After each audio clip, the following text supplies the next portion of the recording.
Well, DC Comics has announced a new Batman and Robin comic coming this September, and I have to say, I think it might tip its hat a little bit to what we could see in the new DCU. Let's talk about the new Joshua Williams series and exactly how it fits into the dawn of DC.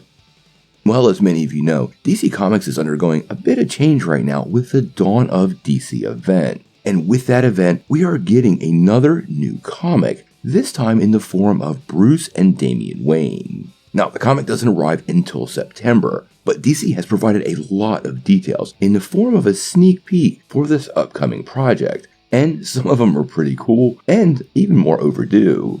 Now, I'm going to start running the new pictures in the background.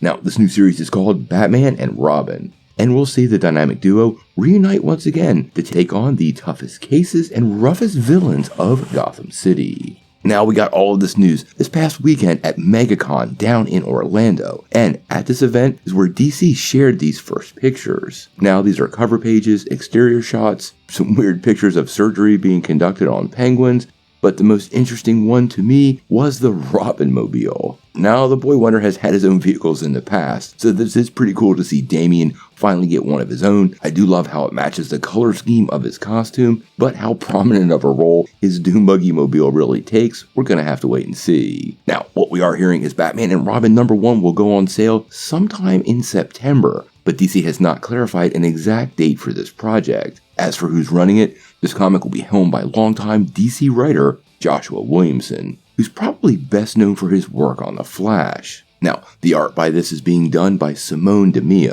who has worked on DC vs. Vampires and Batman White Knight, and they will be in charge of the comic's overall artistic direction. It is pretty exciting to see Damien and Bruce team up once again. The characters have been on some long and winding paths in the recent years, and seeing the dynamic duo back once again should be pretty cool for not just Gotham City, but for us fans. I really do think this could be somewhat of a nod or preview to how DC Studios might be handling Batman and Robin. We know Bruce and Damien are going to be the focus of the upcoming Brave and the Bold movie, and I think DC Comics is doing what they can to try to pre-align with a lot of the good stuff that's coming up. Batman needs a Robin and Damien needs a father, so seeing these two back together is exactly what makes both characters work better, and I think DC is probably doing a good thing here, making this a big part of the Dawn of DC event. But we'll have to wait and see.